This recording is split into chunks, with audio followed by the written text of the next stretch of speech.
All right, good morning. Thank you for joining us on this lovely Monday morning.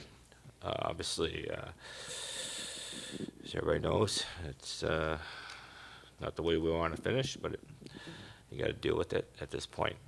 We were excited yesterday to finally publicly announce Rod's contract extension because it has been sitting there for a bit, but we were just waiting for timing. So, as everybody knows, Rod's been in this franchise for a long time as a player, assistant coach, head coach, and number one priority for us was to make sure that we got Rod taken care of, and Rod's got a great team that he picked as coaches, and it was important for Rod and for myself to make sure that we have them all under contract moving forward. So the whole coaching staff will be back, and we're excited about that. And at this point, I'll turn it over to Rod. I got much to say. Appreciate that. I'll just take questions if you have questions, and we can roll this out. Go ahead, Coach, first off, congratulations on the contract extension. What does it mean to you to be able to be here long-term, continuously, and also what advantage does it serve knowing you've already been here a long time, but your coaching staff stays in place and you get to continue building the system you are? Yeah, I think that was probably one of the most important factors to the whole thing. Is I think what makes us go and be successful as a group is that I really believe we're a family in there, and it's not about me. And it's everybody has a role. It goes from I see the trainers back here, like we're all in this together, and that's the little, for me, the little thing that made us successful. We have great players and we have great commitment, and that's a big deal. But it's that other stuff. So it certainly helps with me knowing that we got everything covered from top to bottom in there, and we got the best guys doing their jobs, and it makes my job really easy, to be honest. Yeah, Rod, how do you sort of handle, you've got a successful system that's worked for multiple years and regular season success and winning at least a playoff series every year, but sort of maybe is there a tweak that you want to make or something that you guys need to evaluate on how to take another step? Like, how do you evaluate that part of it? Well, I think it's definitely block out the noise, because there's a lot of stuff being said. And you see it, you hear it, you try not to. That is, I think, just totally inaccurate, on our perception of our group. I believe in this group. I believe in the way we do things. I just look at, even this year, we had a great year. Great year. We get to play the best team in the league, and we're going toe-to-toe with them. And, yeah, can we do things better? Of course. Within that series, there are things that we didn't play or we could talk about the power play. Our power play was great all year. It went for 4 games. It stunk. And we didn't, is that the difference? Well, not really. If you really break it down, there's a couple other things that were glaring to me that popped in.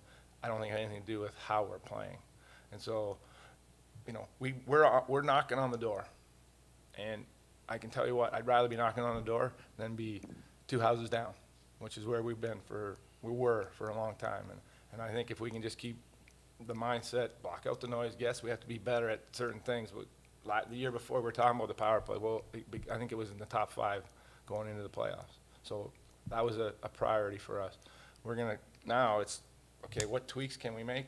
I don't really want to change a bunch of stuff because I don't know what we could change to be better. Like, I'm looking at our group, I'm not sure.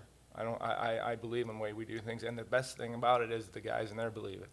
And so we're going to be sharper. We're going to try to obviously continue to get better, but I don't think we need to change a bunch of things. And that's the hard part. Really, and that's the hard part for management is how do you keep all these guys? Because I think we are knocking on the door, and I like where we're at.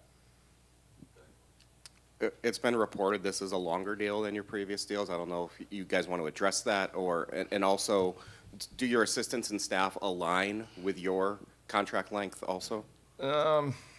Sort of.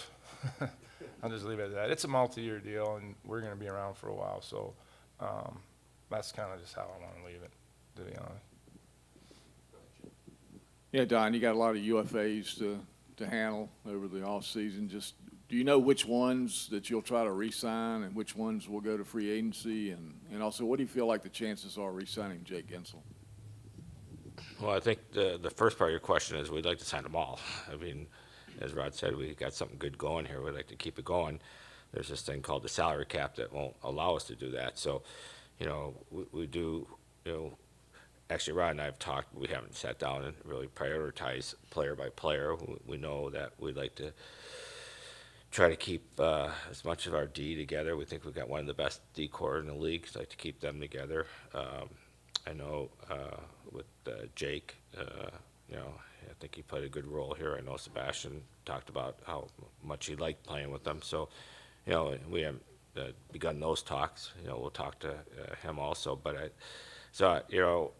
when the season ends like this, it's not something that everybody really wants to talk about. Now, in the next few days, I know I'm going to hear from all the agents, and we'll start discussing where these players, where they're at and what they expect. Players play for a long time to get to this point where they become unrestricted, where they can find out what the marketplace, what's going to pay them. So we're hoping that we can nip that a little bit with a few of the guys, but certainly there's going to be guys going to unrestricted free agency, that's for sure, on July 1st. Coming into this season, you guys had Kokanemi pegged as a 2C, and it kind of started off well, but kind of trailed off. Do you believe that, we have 5 centers under contract now? Do you believe that you have the group to take the next step, a dynamic 2C, or do you believe that's an area to address in the offseason? For you. Well, what I would say, we both have talked about this all year long, that the depth of our center is good, but they're all left-hand shot. And Roddy's been talking about, we talked about it before the trade, we talked about during the season, trade deadline, throughout the playoffs, that we'd love to get a right-hand shot center to balance our left shots. As we know, there's just not a lot of those guys out there, and but the depth of our center ice, I think, is good. It's just if we could find one of those guys that could win faceoffs on the right side, I think that's what he would like. Rod, maybe going back to you for a moment. I'm remembering back 6 years ago when you took the job, and you said something that was kind of humble about, we all know how taking this job ends, that coaches eventually are hired to be fired. And yet here we are 6 years later, and you're making a longer-term commitment. At some point, I'm guessing you turned the corner on the idea of making coaching in the NHL what you're going to do with the second half of your adult life. You've made a more commitment to that. Can you talk about that when you kind of thought, this is what I want to do. I want to stay at this as long as I can. Well, it's hard to me to envision just doing this anywhere else. That's really the bottom line of this, because what I talked about, what makes it important to me is the people I'm around, and because I know their commitment and I see it. And so when I ask the players to care about what they do, your boss has to care about it. And so it's real. So if I was to go somewhere else, I don't know how I could be that same coach, because I don't have that commitment. I don't have that background. I don't have the love for the guys that I have here. So I do think that's real. So, when the opportunity to keep coaching here is an option, then that's what I'm doing. It's also the unfinished business thing. You just talked about, your question about how do you get, well, that's what the carrot is, that we still haven't won. And I also go back to my playing days when, I remember going to the finals and losing and thinking, this is it. But maybe that was the best thing that happened, because it was still that motivation at 35 to keep playing and, win. And so there's still that carrot out there for me to help this organization get to where we need to, and help these guys that are in there that all want to do it too. So I don't know if I'm answering your question, but I know it's the right fit. Don, I know you don't negotiate with parents, but Martin Necas' dad had some comments about him wanting to be traded and maybe not being happy he wasn't on the top power play unit, all of that. Again, I know you don't deal with parents, you deal with agents and players, but what do you think of that? And maybe his future, obviously he's a RFA, and that's a Well, first, you're telling me something that I don't know because I could care less what everybody says, and regardless if it's an agent or a parent. Yeah, I love the parents, but I want to talk to the parents about their kids, not about their contract. So, we're going to deal with this one. He's an exceptionally skilled player that that has a lot more to give.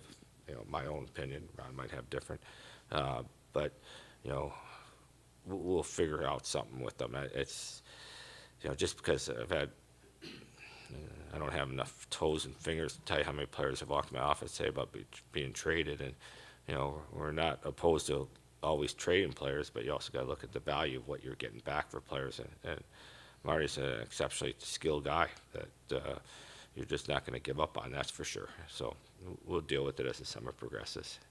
Say hi to his dad for me. Every parent thinks their kid should be on a power play, by the way. They just don't have a microphone to announce it. So the only 5 parents that are happy are the guys that get the first crack. And they're like, hey, I love you, coach. And the rest all hate the coach because his kid's not on a power play. That's okay. Yeah, Don, is Nikishin's status changed at all, or is he an option, or is he definitely set for the KHL again next year? It's a work in progress. We spent more time on this player trying to get him out of Russia than anybody else. So it's still a work in progress. I'm not going to say it's dead for this next year. We're still talking with the people we need to be chatting with. So we're hoping something, one way or another, I think in the next 3-4 weeks before the draft, we'll have a good feeling whether he's coming out. The goal is obviously to know before we get to free agency, because he could be a big impact for our team. I think one way or another, we'll probably get him signed, and whether he's got a commitment to stay there or not for next year, that's what we got to work out yet.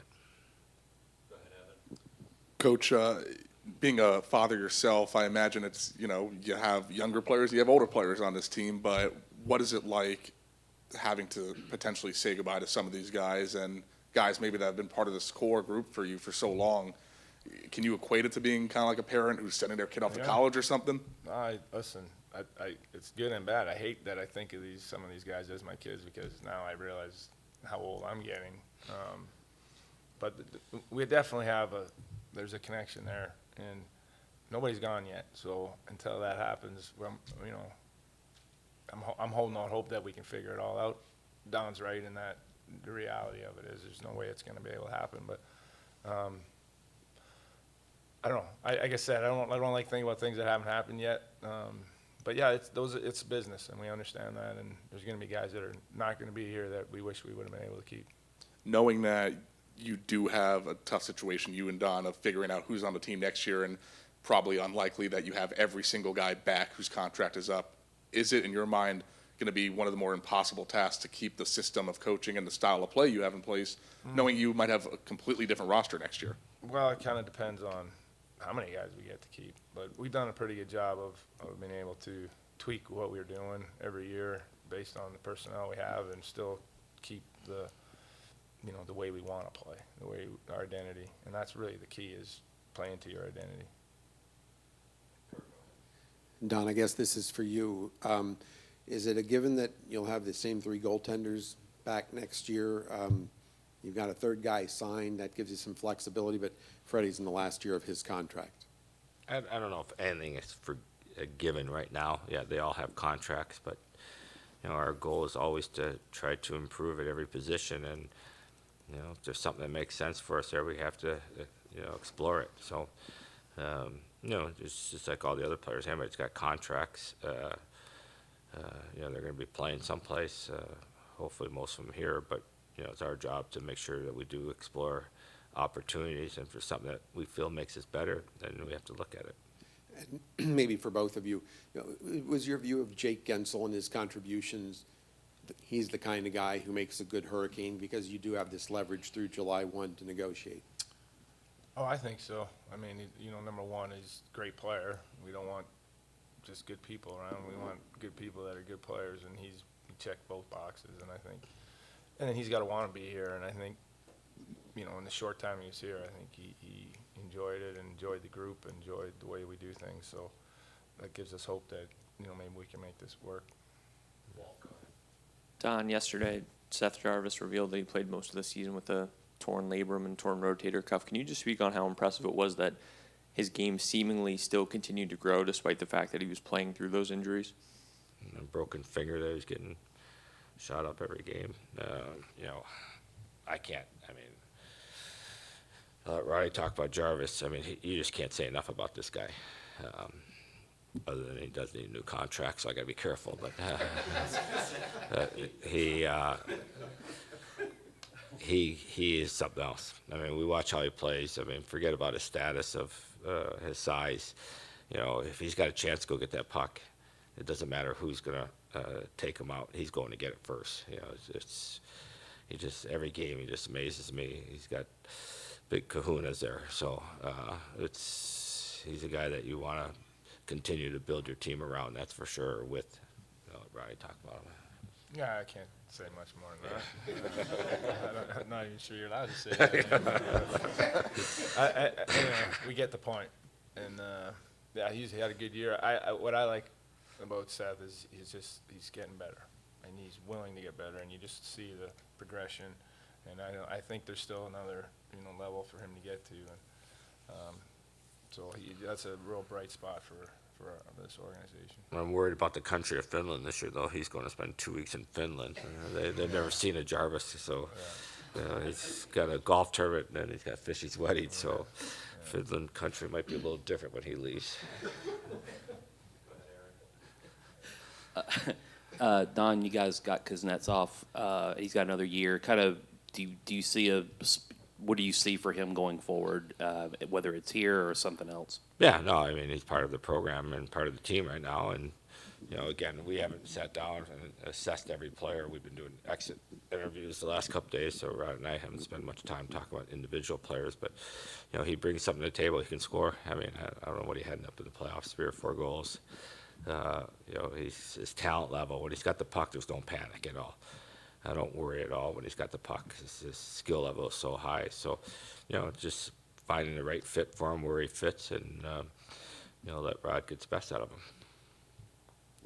We got the laundry list from Seth of what he had. Did you have anybody else that had, everybody's playing through something at the end of the year, but anything serious?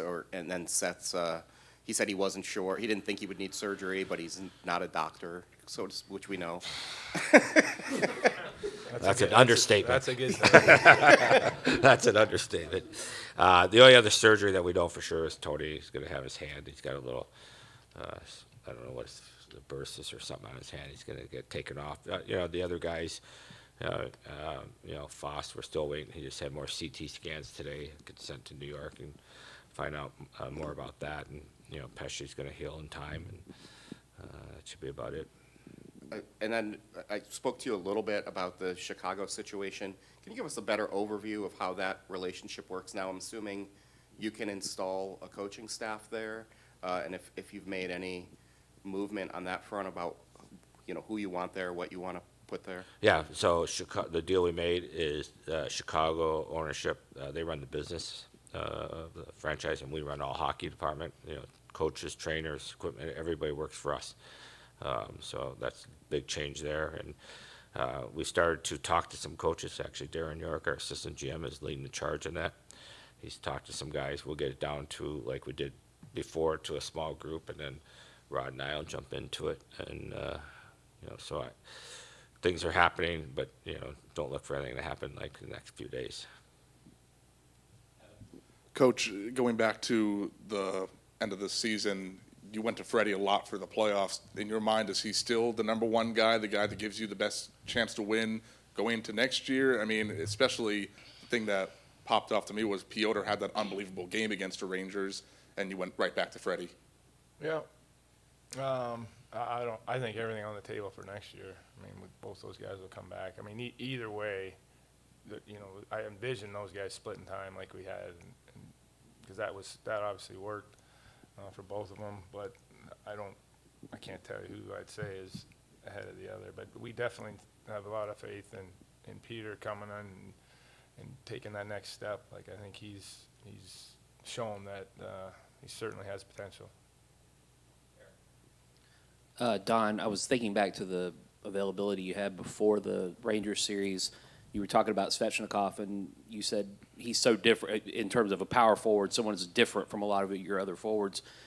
Is that something you think this group maybe needs something more of, like another more, I guess, presence like that in that regard, the way you described Svechnikov? Well, I think, you always are looking for players that play that kind of role. There's very few players that play with that kind of skill level. You can, you see you get in the playoffs and your role players that are tough guys, they just don't play. There's no place for them to play in your lineup. So you bring in bigger bodies that you got to make sure they can play and be in your lineup. And, like I said, Andre's a different cast because of everything he does. But certainly, if there's something that makes sense and can fit in our, group that can help us win games. That's what it's about. It's about winning hockey games, not just being about physical. So it's something that we certainly would look at. All right. Thanks, guys. Thanks, Thank you. everyone. Thank you. Thank you.